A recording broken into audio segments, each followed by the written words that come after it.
Hi, good morning guys. Welcome to Pandu English Academy. I am Bhagirath Godara with a new video. आज हम class six का lessons major domains of the earth पढ़ेंगे। इसके अंदर अर्थ के जो domains हैं जैसे बायोस्फीयर, लिथोस्फीयर, है ना, इन सब के बारे में स्टडी करेंगे कि किन का क्या क्या रोल्स हैं, ये सब हम देखेंगे। इसके अलावा हम आज की इस स्टडी में अर्थ को हमने टू पार्ट में डिवाइड कर दिया है, कॉन्टिनेंट एंड ओशन, है ना। अब कॉन्टिनेंट ओशन की कंपेरेटिव स्टडी हम करेंगे। सो आगे बढ़ने से पहले मेरा निवेदन है कि वीडियो को लाइक करें, सब्सक्राइब करें, शेयर करें, कमेंट करें, अपने फ्रेंड में फॉलो करवाएं, उनसे शेयर भी करें। देखते हैं आगे। कंपोनेंट ऑफ द अर्थ, है ना, क्या क्या है। Earth is only planet which has life. ये आपको पता है कि इस यूनिवर्स में सिर्फ अर्थ ही ऐसा एक प्लेनेट है जिस पर लाइफ है। Okay, human being can live here because the life sustaining elements of the land, water and air are present in the earth, है ना। अब लैंड तो हर जगह मिलेगी, एयर भी हो सकती है, लेकिन लाइफ कंपोनेंट जो इसके सपोर्टिंग जो कंपोनेंट है, ऑक्सीजन है, सनलाइट है, एयर प्रेशर है ना, इस अर्थ की जो ग्रेविटी है, ये कुछ कंपोनेंट्स हैं जो हमें स्टेबल बनाए रखते हैं इस अर्थ के ऊपर। ये हमें सस्टेन करते हैं।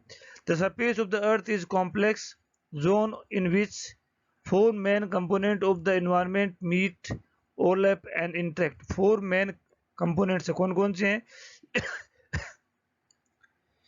Lithosphere, atmosphere, biosphere and hydrosphere.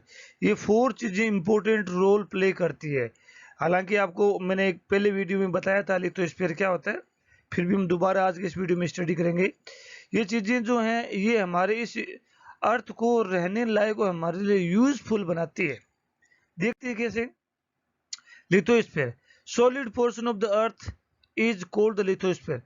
इसको ये समझिए, जो अर्थ की जो ऊपर वाली लेयर जो है, जो कि सॉलिड बनी हुई है, जो क्या है कि कंकर पत्थरों से बनी हुई, उसे लिथोस्फीयर कहते हैं। ठीक, जैसे it is comprises of rocks of the earth crust. Crust का मतलब अर्थ की ऊपर वाली लेयर, है ना, जो अर्थ की क्रस्ट में रॉक से बनी हुई है। And thin layer of soil, है ना, that contain nutrient element which sustain organisms, जिसमें न्यूट्रिएंट एलिमेंट्स होते हैं जो ऑर्गेनिज्म को सस्टेन करते हैं। मतलब वो पर जिसमें पेड़ पौधे हम एग्रीकल्चर कर सकते हैं, एनिमल्स को पालते हैं, जहाँ से घास फूस पैदा होता है, जो सभी ऑर्गेनिज्म को जीवित रखने में सहायता करती है। अब आप अर्थ के 100 मीटर अंदर जाएंगे तो वहाँ की चीज़ें हमारे लाइफ में काम आ रही है। दैट आर द मिनरल्स, वो एक्सटर्नल चीज़ें हैं, उनके तो बिना लाइफ किसी संभव हो सकती है। लेकिन अर्थ की जो क्रस्ट है, जहां से प्रोडक्शन होता है, वो अगर नहीं हो तो संभव नहीं है। अभी दिखाते हैं आपको। ये दो चीजें हैं, ये ओशियनिक क्रस्ट है समुद्र के ऊपर, और ये कॉन्टिनेंटल क्रस्ट है। अब यहाँ ये देखना है कि ओशियन में, समुद्र के नीचे जो क्रस्ट है वो उसकी मोटाई कम है, देखो छोटी मोटाई है, जबकि कॉन्टिनेंट के ऊपर जो क्रस्ट है उसकी मोटाई ज्यादा है। ये देखो लिथोस्फीयर ना, ये क्रस्ट है, फिर ये नीचे इसके लिए लिथोस्फीयर है। देखो ये लिथोस्फीयर इधर है, इधर इसके नीचे लिथोस्फीयर है। और जो कॉन्टिनेंटल क्रस्ट है उसमें ज्वालामुखी जैसी निकल रही है ना, इस तरह से निकलते रहते हैं, है ना, इसी से बनी हुई है। आगे और देखते हैं डिवीजन ऑफ द अर्थ। अब हमने अर्थ को दो पार्ट में डिवाइड कर दिया। कैसे? एक तो कॉन्टिनेंट बना दिया, और क्या बना दिया? बेसिन बना दिया। हमने पढ़ा कि क्रस्ट जो है ओशियन में कम है और कॉन्टिनेंट में ज्यादा है, तो हमने टू डाइवर्ज करके, टू पार्ट करके इसका स्टडी की है। अब देखते हैं, ये देखो जो ये पार्ट दिख रहा है आपको, ये लैंड एरिया है जो कॉन्टिनेंट के रूप में कहलाता है। इसमें 7 कॉन्टिनेंट्स हैं। ये ग्रीन, ये जो ब्लू दिख रहा है बीच वाला पार्ट, ये सब ओशियन है ना, ये पूरा पूरा ओशियन पार्ट है। अर्थ का 71% पार्ट जो है वो ओशियन है, और बाकी जो पार्ट है वो अर्थ है। आगे और देखते हैं कॉन्टिनेंट कौन कौन से देखते हैं। There are major 7 continents, they are separated by large water bodies. Continent कैसे बनेगा?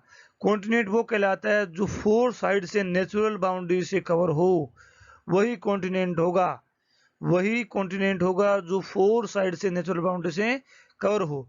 एक होता है 3 साइड से नेचुरल बाउंड्री।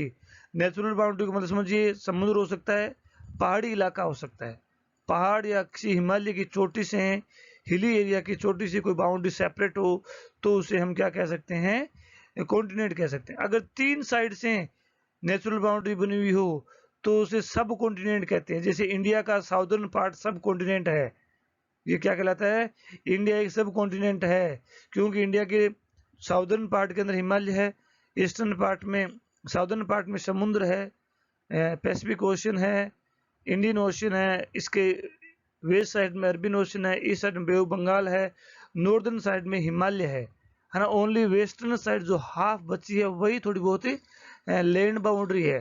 तो 3 साइड से जो नेचुरल बाउंड्री से कवर है उसे बोलते हैं सब कॉन्टिनेंट, और इंडिया के सब कॉन्टिनेंट बोलते हैं इंडियन सब कॉन्टिनेंट, और जो 4 साइड से नेचुरल बाउंड्री से कवर्ड है उसे बोलते हैं कॉन्टिनेंट।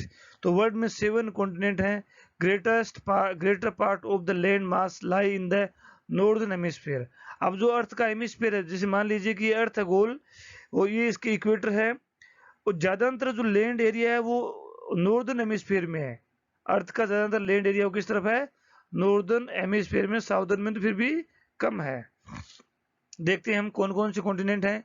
एशिया कॉन्टिनेंट है, यूरोप कॉन्टिनेंट है, नॉर्थ अमेरिका कॉन्टिनेंट है, साउथ अमेरिका कॉन्टिनेंट है, अफ्रीका कॉन्टिनेंट है ना, ऑस्ट्रेलिया कॉन्टिनेंट है, अंटार्कटिका कॉन्टिनेंट है। इस तरह से ये 7 कॉन्टिनेंट है।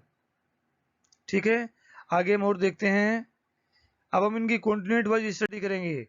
देखते हैं क्या होता है। एशिया, एशिया वर्ल्ड का सबसे बड़ा, एशिया को समझिए, एशिया जो है साउदर्न हेमिस्फीयर के अंदर है, और ईस्टर्न, नॉर्थ साउदर्न, नॉर्दर्न और ईस्टर्न हेमिस्फीयर में आता है। मैं आपको बताऊंगा कैसे आता है अभी। ईस्टर्न हेमिस्फीयर में है, largest continent, 1/3 of the land, पूरे वर्ल्ड की 1/3, 33%, और उससे ज्यादा जो पार्ट है वो एशिया के पास में है। हाईएस्ट पॉपुलेशन भी एशिया में सबसे ज्यादा है। हाईएस्ट माउंटेन पीक जो है वो यहाँ है ना। और हम देखते हैं बाउंड्रीज ऑफ एशिया। वेस्ट के अंदर एशिया को हम पता कैसे चलाएंगे कि एशिया, आगे आगे वाले स्लाइड में इसका मैप दिखाऊंगा मैं आपको। तो वेस्ट के अंदर यूराल माउंटेन इसको अलग करता है, ईस्ट के अंदर पैसिफिक ओशन करता है, साउथ के अंदर इंडियन ओशन करता है, और नॉर्थ के अंदर आर्टिक ओशन करता है। देखते हैं अभी क्या होता है। अब एक वर्ड आ गया यूरेशिया, यूरोप और एशिया। अब यूरेशिया क्या है, मैं आपको मैप दिखाता हूं। ये जो कंप्लीट पार्ट है, ये देखो, यहां से, ये यहां से, ये ये ये यूरोप और एशिया का दोनों का है। यूरोप और एशिया के अंदर देखो, मैं, अगर आप ये देखते हैं, ये पार्ट एशिया का है, ये ध्यान दें आप, यहां तक, ये यहां से है, यहां से, यहां से, इस तरह से ये पार्ट, इसके इस तरफ वाला पार्ट तो यूरोप का है, ये पार्ट एशिया का है। लेकिन इस पार्ट के अंदर कोई नेचुरल बाउंड्री नहीं है। यहाँ एक यूराल माउंटेन पर्वत है, वो दोनों को अलग करता है। अगर वो नहीं हो तो एक ही लैंड का पार्ट है, वो एक ही क्या है, पीस है, एक ही लैंड का पीस है। लेकिन अब इस दोनों को मिला करके यूरेशिया कह दिया, यूरोप और एशिया, यूरोप और एशिया, ये एक ही लैंड के पार्ट है। इनके बीच में और कोई नेचुरल बाउंड्री नहीं है, सिर्फ यहाँ एक यूराल माउंटेन है जो एशिया और यूरोप को अलग करता है। बाकी चारों तरफ पानी गिरा हुआ है, ये बात अलग है कि नेचुरल बाउंड्री, ये भी एक नेचुरल बाउंड्री है। लेकिन इसको हम अगर नजरअंदाज कर दें तो यूरोप और एशिया में कोई फर्क नहीं, दोनों एक ही है। ओके, आगे देखते हैं। The combined land mass of Europe और Asia is called Eurasia. Europe और एशिया क्या कहलाता है, यूरोप और एशिया। अब हमने देखा था, ये इंडिया है, ये यहाँ पे इंडिया है, दिख रहा है आपको। अब हमने देखा कि एशिया की स्टडी की थी, तो एशिया के अंदर वेस्ट में यूराल माउंटेन यहाँ आ गया, इसके अंदर ये पैसिफिक ओशन आ गया, वेस्ट में इंडियन ओशन आ गया, नॉर्थ में आर्टिक ओशन आ गया, है ना। इस तरह से ये क्या बनता है, एक कॉन्टिनेंट बनता है, जो पॉपुलेशन में सबसे बड़ा है, एरिया में सबसे बड़ा है। यहाँ माउंटेन्स जो हाईएस्ट पीक वर्ल्ड के यहीं पर है, और बहुत सारी विशेषताएं हैं। आगे हम पढ़ते हैं। Thanks for watching, have a nice day. मेरे इस चैनल्स पर क्लास 6 से 12 तक के एसएसटी और इंग्लिश के वीडियोज आपको बहुत ही अच्छी तरह से मिलेंगे। इंग्लिश ग्रामर में composition, application writing, letter writing, story writing, ये सब चीजें आपको वेल डिजाइंड मैनर में आपको मिलेगी। Thanks for watching, have